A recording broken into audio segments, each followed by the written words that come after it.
A very good morning to everyone, and we're back with another video based on Wipro NLTH orientation program. That is the exam pattern. What are the questions that had come up? All of that we're going to see. And before that, I'm going to do a very quick brushing of what I had told in the previous video. So previous video was Wipro NLTH recruitment pattern. Okay. Now since I'm going to appear for recruitment, I need to know what the pattern is also. 3 rounds, very simple 3 rounds. First a online test, followed by a technical interview and a HR interview. Very simple 3 rounds are going to be conducted. Our focus right now is going to be the online test. What are the sections that are going to come up? So Wipro NLTH section wise pattern, if we look at what are the sections that are planned for the online test, so there is going to be a aptitude section followed by a written communication test, a online test of two programs, that is a coding part, all of which gives a total of 128 minutes in which this whole online process would be based on. Our concern, what we're going to look is this aptitude portion. What are the questions that have come up in aptitude? Let's look at that. Okay, section wise pattern, as I have told, let's look at the number of questions also, the time duration that will be involved in solving all of those questions. Okay, so verbal ability 22 questions 18 minutes, logicals 14 question 14 minute, quantitative aptitude 16 question 16 minutes. One thing that I can make out from here, time that I have is one question 1 minute per question. So for every question, I'm going to have just 1 minute to analyze the question, form my concept, solve it, and move forward to the next question. Which is why it is very important that I pay attention to all the tricks that I have up my sleeves, all the patterns that I can use, as much practice as I can do. Otherwise, it is going to be very difficult for me to cope up with these exams. Okay, followed by essay writing, just one question, 20 minutes, and coding, two questions in 60 minutes. Choice of language would always be given in coding. So essay writing has to be in English only, no choice of language there. But coding, what I mean by choice of languages, it can be either C, C++, Java, or it can be Python. Code, you will have a choice of language. You can choose accordingly. Whatever you find is comfortable for you, choose that, go for it. Okay, section wise syllabus also, let me see. Now since I'm preparing for the exam, I should know what I have to prepare for. So as you can see, all the topics that I have mentioned here that are going to come up for Wipro NLTH, national level talent hunt. What are the questions, what are the topics that can come? First, numbers, then time and work, time, speed and distance, permutations, logarithms, percentage, ratio, proportion, ages. All these things, they are going to come up for quantitative aptitude portion. Next, verbal ability, if we talk about verbal ability, the portions involved are grammar, then vocabulary. Okay, so verbal ability is going to be grammar plus vocabulary. Vocabulary, that is synonyms, antonyms, analogy, then reading comprehension, paragraphs, maybe active voice, passive voice. All these topics for fill in the blanks are going to be given to you. Next, logical reasoning, if we talk about different topics, all of them I have mentioned here and I have told very well in the last video as well. That is, we'll have questions from coding, decoding, analogy, data sufficiency, data interpretation, data arrangement, blood relation, clocks, calendars, inequality. All of that is going to come up. Coding, as I told you, preference of language would be given out of C, C++, Java, and Python. You can choose any language that you're comfortable with. Followed by some questions based on array, strings, decision making, looping, functions, as already explained, would also be given to you. You can choose questions, you can, have a choice of the language and choose in that particular language how you're going to progress. Okay, now my concern is the questions that have actually come up in Wipro, how to solve all those questions, how to deal with them within 1 minute that is given to me, the time limit, we're going to follow up that. Okay, now first step is always reading the question very carefully. So Ashish hired 24 workers to renovate his apartment in 10 days. Okay, 10 days I have, 24 workers I have. Within 6 days, the renovation work was completed to an extent of 80%. All right, okay. Now Ashish removed a few workers to complete his renovation in the decided time. All right, so my decided time is 10 days only. Within this 10 days only, I have to complete my task. How much more workers does he need to have? How many more workers do I need to have? Okay, now 6 days are already passed. 10 days was the total time duration. 24 workers I initially had. All right, I can figure out that this is a question based on man days. That is MDH is equals to K. That is what I have to use. Okay, now one thing that I'm going to use here, I'm going to use a variable and I'm going to consider x to be the number of men that are removed. I'm not going for how many men I need to add up. I'm going to go for how many men I have removed. Okay, all right. So M is number of men involved, D is number of days, H is number of hours. One more constant I can include here, it's MDH by W. Still, it will be equal to K, whereby W is going to be the work that is completed. Let's use this master formula. MDH by W is equals to K. Let's go by this. M, number of men initially involved, 24. Okay, for how many days they work? They worked for 6 days. R, since it is not given, I'm not going to take that. So what we can do is just let's take M and D. Divided by, it is said that 80% of the work was completed. So 80%, when I convert to decimal, it becomes zero point 0.8. Let's make it 24 into 6 divided by zero point 0.8 is equals to X men are removed. Now, how many men remaining? Men becomes 24 minus X. Number of days. Okay, so 10 days is the work to be completed. 6 days are already gone. Number of days remaining is 4. Divided by what is the work that is remaining? 80% is done. Remaining work is 20%. 20% is 0.2. All right, now let's solve this. Let's try to figure this out. When we will solve this, this becomes 2 1 times, 2 4 times, 4 1 times, 4 6 times. 24 minus X comes out to be 9. That is number of men that are removed becomes 15. So how many more men do I need to have? So if 15 men are working, I need to complete my task in the given time duration. I need to have 9 more men to get my task completed. My answer becomes option A, 9. Now look at this thing carefully. They have already given 15 also in the option. So I need not mark this 15. 15 is the number of men that will be removed. Extra men that I'm going to need, that is going to be 9. All right, okay. Next question. A can do a piece of work in 10 days. B can do the same work in 20 days. With the help of C, they can finish the work in 5 days. How long will it take for C to complete the work alone? Okay, now this is a question from time and work. How am I going to use time and work? I'm not going to go by the conventional method. I'm not going to go by variables because, again, I know time is very less. I just have 1 minute. In that 1 minute, I have to solve the question correctly. What I'm going to do? I'm going to go by the LCM method. One thing that is given to me is A alone is taking 10 days, B alone is taking 20 days, and together they're doing the task in 5 days. LCM of these quantities, LCM of 10, 20, and 5 comes out to be 20. That is, they all are going to do 20 units of work. A's efficiency. A's efficiency becomes 20 by 10, that is 2 units per day. B's efficiency comes out to be 20 by 20. That is 1 unit per day. That means basically all of them have to complete 20 units. And since A is taking 10 days to do that work, which work? This 20 units of work.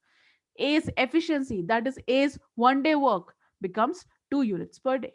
Similarly, B is completing the same work, that is doing 20 units done in 20 days. B's efficiency becomes 20 by 20, that is 1 unit per day. Combined, when all of them are doing, they're doing it in 5 days. So combined efficiency becomes 20 by 5, that is 4 units per day. Okay, now I can write this. 4 is equals to A's efficiency, 2 units, B's efficiency, 1 unit, plus C's efficiency. So from here, I can make out C's efficiency is 1 unit per day. Now, C's efficiency is 1 unit per day. Work that he has to do is 20 units. Time that C is going to take simply comes out to be 20 days. So our answer is option B, 20 days. Next question. A vertical ladder of 20 meters leaning against a wall casts a shadow of 10 meters. Okay, so length of the ladder, it's given to me as 20 meters. Shadow that I have is 10 meters. Okay. At the same time, a building casts a shadow of 50 meters long on the ground. Find the height of the tower. Okay. Now, whenever there is a question, when it is talking about the same time, what I have to take is the angle of inclination of the sun. It will be same for both the quantities. That is, whatever angle the sun is forming for ladder and its shadow, same angle it is going to form for the building and its shadow as well. I'm not going to go by any triangle. I'm not going to form triangles, take the value of tan theta, all of that. No, I'll form a relation with this. Now, ladder is 20 meters, shadow is 10 meters. One thing I can make out is length of the ladder is equals to 2 times the length of the shadow. One relation that I got, length of the ladder is 2 times length of the shadow. 2 into 10 gives me 20 meters. Same relation would be observed for building and its shadow also, because same angle of inclination will be used. So length of the building that I need becomes 2 into length of its shadow. Length of the shadow of building is 50 meters. So my height of the building comes out to be directly 100 meters. My answer is option B, 100 meters. Next question. The sector of a circle has a radius of 21 centimeters. Central angle is also given 135 degrees. Find its perimeter. Okay, one thing that I have to be clear about here is this: its, it is not the circle. This its means I have to find the perimeter of this sector. I don't have to go for perimeter of the circle, because if I have to find the perimeter of the circle, I directly have the radius. I can do 2 pi r. I'll have the value. Why to go for even all these things? I have to find the perimeter of the sector, not the circle. Okay, now let's progress. Radius is given to us 21 centimeters. Angle I'm taking as theta is given as 135 degrees. Okay, all these questions have actually come up in Wipro, and it's very important that we pay attention to the details of the question. Okay, now length of the arc. I know what a sector is. So sector is, let's say this is a circle, and if there is any chord that is not passing through the center, any area other than that, inclusive of the area with the radius, becomes my sector. Okay, so this is what my sector is. This triangle is what I have to find out. Okay, now radius is given to me. Length of this arc along with the length of the arc, when I do, it becomes a sector. So length of the arc is actually equal to central angle divided by 360 degree into 2 pi r. Central angle is 135 divided by 360 into 2 pi. I'm using 22 by 7 into 21. So when you solve this, when we try to solve this, my answer of length, this is not angle, its length comes out to be 66 centimeter. On solving all of this, length comes out to be 66 centimeters. Very simple, comes out to be 66 centimeters. Now, perimeter of the sector, it is actually equals to 2 into r, 2 into these two radiuses, plus length of arc. These two radius plus this length of the arc. When we do this, 2 into r, 2 into 21, 42 plus 66, answer comes out to be 108. My answer is option A, 108 centimeters. Next question. Okay, now this question, when we see, first word itself is a train of a particular length, makes it very clear that this is a question from time, speed and distance. All the topics, when I started the video, I have already told you what are the topics that are going to come. So a train of 125-meter long passes a man running at 5 kilometers per hour in the same direction. Okay, when it is same direction, directly it should come to me that it is a question based on relative speeds.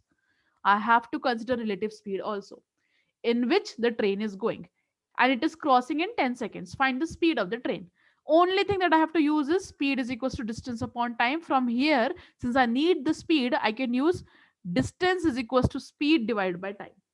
Okay, out of these two relations, anything I can use. I can either go for speed equals to distance by time, or I can go for distance equals to speed by time. Both the ways I'm going to get the same answer. Now, let the speed of the train, let it be s, and I'm taking this s in kilometer per hour only, so that later I don't have confusions for conversion. Okay, now traveling in the same direction. So when two objects travel in the same direction, the relative velocity is v1 difference v2. That is, whichever is greater, we subtract the smaller from the other one. Obviously, speed of the train is going to be greater than the speed of the man. So relative speed becomes s minus 5 kilometer per hour. Let me convert it into meter per second, becomes 5 by 18 meter per second. Okay, now let's go for the first one only. Speed equals to distance upon time. Speed s minus 5 into 5 by 18 is equals to distance. Distance will be equal to 125. So whenever a train is crossing something, its distance that it has to cover, it will be equal to its own length divided by time. Time is in seconds, 10. Okay, now simply let's solve this. If we will solve this, we'll get the value of s. That would be my answer. 5 1 times, 5 25 times, 5 2 times, 5 5 times. Okay. Very simply, when we solve this, this becomes 90 by 2, that is 45. S minus 5 becomes 45. My value of S comes out to be 50 kilometers per hour. That is, the speed of the train is directly equals to option C, 50 kilometers per hour. Only thing that I had to use here was concept of relative speed. Next question. 15 band CP is identical to 18 band SP. Find out your percentage of gain or loss. Okay. Now, whenever there is a question of this format, 15 band CP is equals to 18 band SP, find profit or loss. Don't go for assuming let the base cost be X. Then you go X minus CP and X minus SP, all those things, and then multiply by 15 and go for all that formulation. It will be very difficult. What I have to do is, it is directly given 15 CP is equals to 18 SP. Write it this way. 15 CP is equals to 18 SP. Very simply, just write it in this particular way. Now, find out the profit or loss. So I know if my cost price is greater than selling price, I have loss. If my selling price is greater than my cost price, I have profit. This thing is very clear to me. Okay, so I'll try to form this equation, something of a format of selling price and cost price, some relation. So I'm going to take 15 to the other side, becomes 18 by 15 CP. Or let's not do this way. Let's try to formulate it something in the format of selling price is equals to something of a cost price. All right, let's try to make it in this format. So when I do this, 15 by 18 of my cost price comes out to be selling price. 15 by 18 of cost price comes out to be selling price. Let's make it into decimal.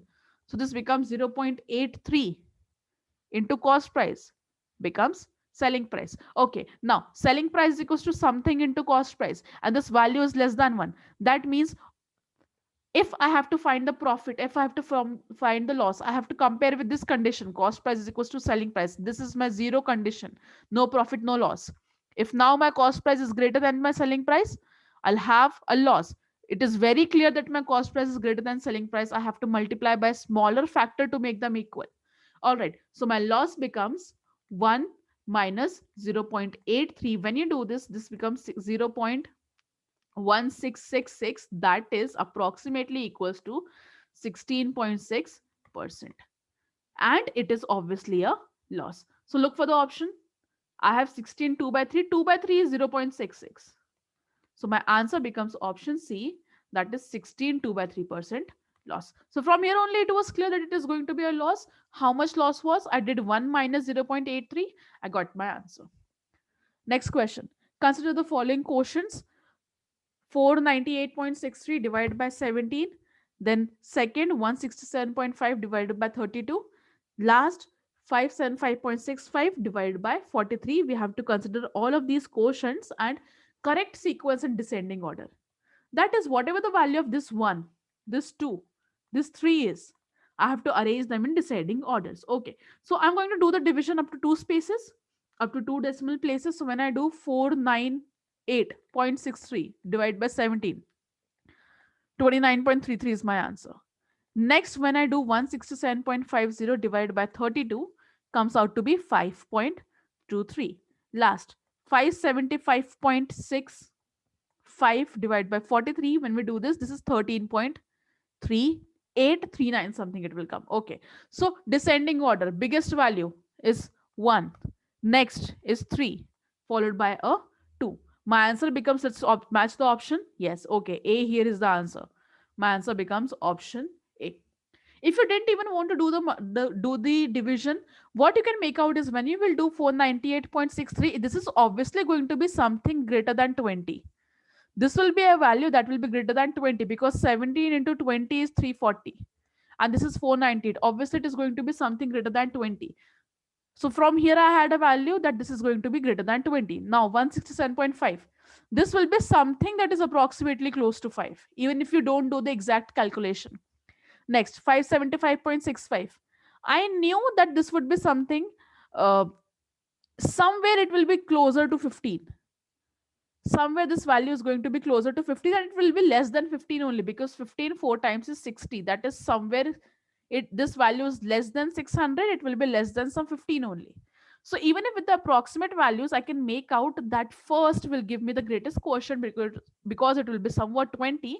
Next will be the third, and last, the smallest value will be second. So my answer comes out to be option A, 1, 3, and 2.